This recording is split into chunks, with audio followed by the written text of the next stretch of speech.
En la década de los 50, un joven inversor tomó $105.000 y bueno, los convirtió en más de 20.000 millones a lo largo de su vida. ¡Qué barbaridad! Una locura, ¿verdad? Y lo más curioso es que no utilizó algoritmos de alta frecuencia, ni especuló con derivados financieros rarísimos, y desde luego no se dedicó a comprar y vender todos los días mirando una pantalla parpadeante. Claro, o sea, nada de estar pegado al ordenador sufriendo cada minuto. Exacto. Pues hoy desgranamos la mecánica exacta detrás de este hito analizando el documento llamado Manual de Inversión basado en el método Buffett. Bienvenidos al canal Aprendiendo a Largo Plazo. Muchas gracias por tener este espacio de análisis a fondo. Yo estoy encantada de estar aquí para diseccionar todo este tema porque es fascinante. El placer es mío. Hoy, la misión de nuestro análisis a fondo es desmitificar un poco el mundo de la bolsa para la gente que no tiene absolutamente ningún conocimiento de finanzas. Vamos a dejar de lado el ruido diario para diseccionar una verdadera clase magistral sobre cómo comprar negocios excelentes a precios razonables. Eso es. Y es que ese salto monumental de $105.000 a 20.000 millones suele catalogarse a veces como, bueno, como una anomalía, ¿no? Como una genialidad inalcanzable. Pero cuando se destripa la mecánica que hay debajo, te das cuenta de que no hay magia. Cero magia. Cero. Hay una lógica aplastante basada en comprender de verdad lo que significa poseer un negocio. Y claro, sumado a una disciplina férrea y al paso del tiempo. A ver, vamos a desgranar un poco esto, que es algo muy nuestro. El manual establece una premisa fundacional que parece obvia, pero que en la práctica casi nadie aplica. Y es que invertir no es comprar papelitos o códigos de letras que suben y bajan en una pantalla. Totalmente de acuerdo. No se trata de esperar a que llegue, digamos, un tonto mayor que pague un precio más alto la semana que viene. Esa es la mentalidad de ir al casino. El cambio de perspectiva que plantea el documento exige ver cada acción como una porción real de un negocio de verdad. Es que ese es el primer paso del manual. La diferencia brutal entre la especulación y la verdadera inversión. El mayor error de los novatos o el mayor destructor de riqueza es tratar las acciones como si fuesen billetes de lotería, billetes que compras para rascar y vender rápido. Ya, el pelotazo rápido. Eso es. El manual usa un ejemplo muy visual. Imagina una empresa que hace tartas, ¿vale?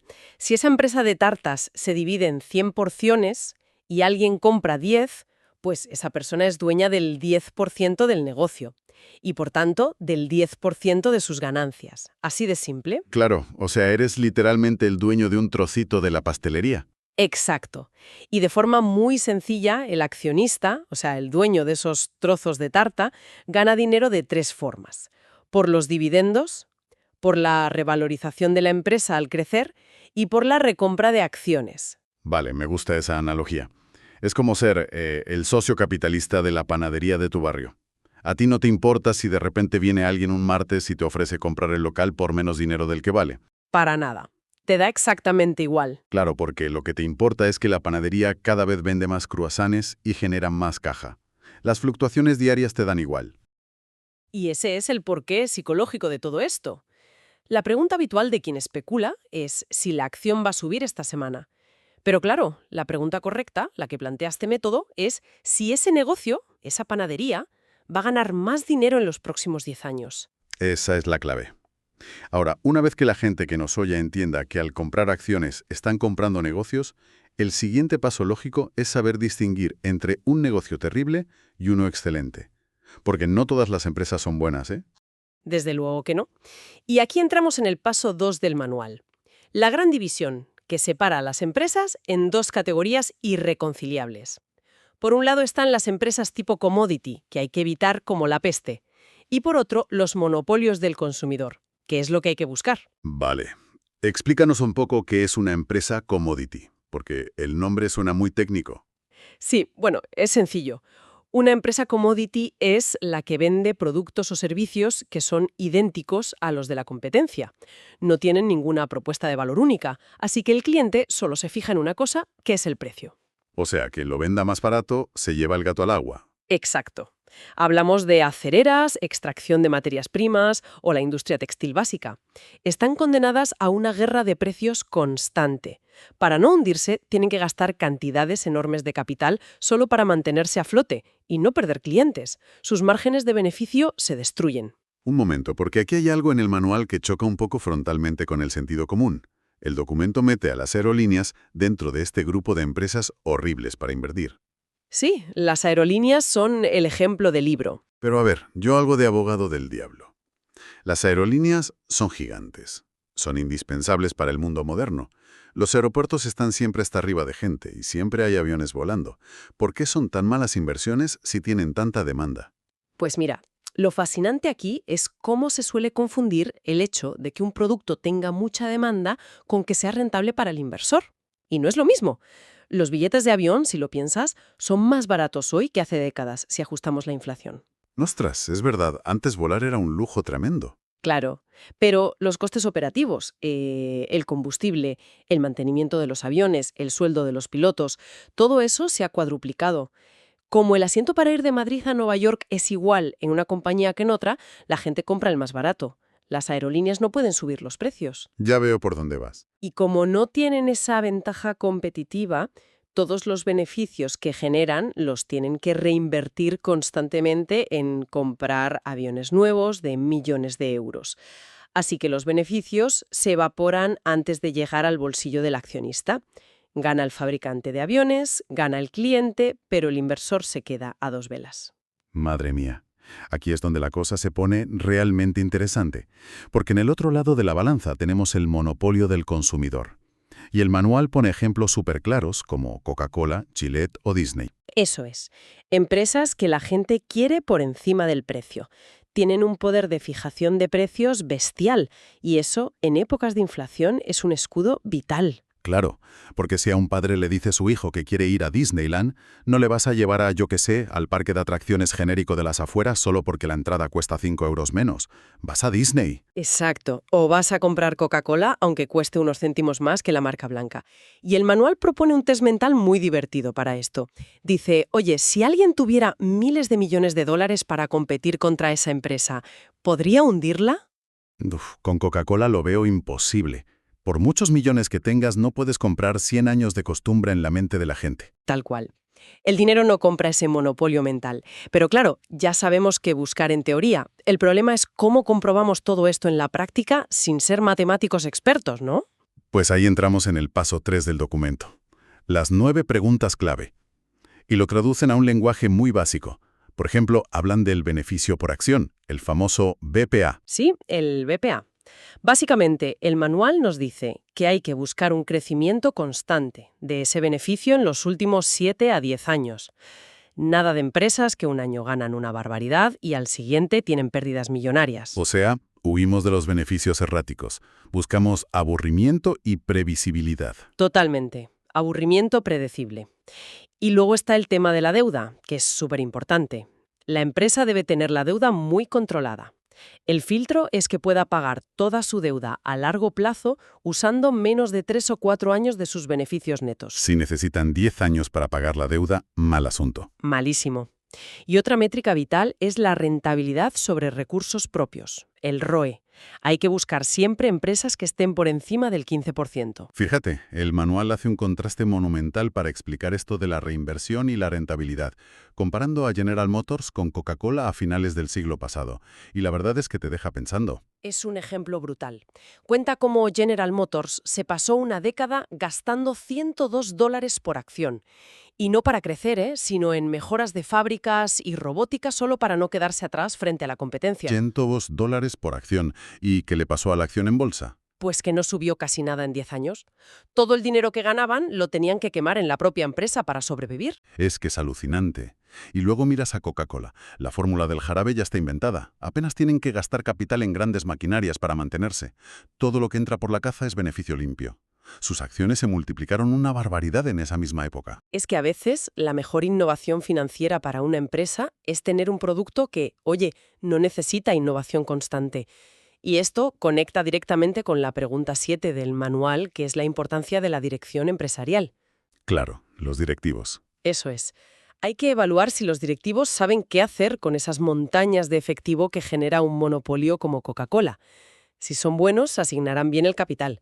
Si son malos, se pondrán a construir oficinas de lujo o a comprar negocios mediocres solo por ego. Ya, el típico imperio del director general. Pero bueno, imaginemos que quienes nos escuchan encuentran esa empresa perfecta, sin deuda, monopolio del consumidor, con una directiva genial. El documento nos avisa de que encontrar la empresa maravillosa no es suficiente si luego vas y pagas un precio absurdo por ella. Uy, claro. Aquí se une la valoración con el motor del tiempo. Pasos 4, 5 y 7 del manual. Y hay una ley de oro absoluta. El precio que pagas determina tu rentabilidad inicial y futura. Lógico. A ver, si la empresa genera 5 euros de beneficio, no es lo mismo comprarla por 25 que por 50 que por 100. Exacto. Pagar más o menos por el mismo negocio te cambia una rentabilidad maravillosa del 20% a un triste 5%.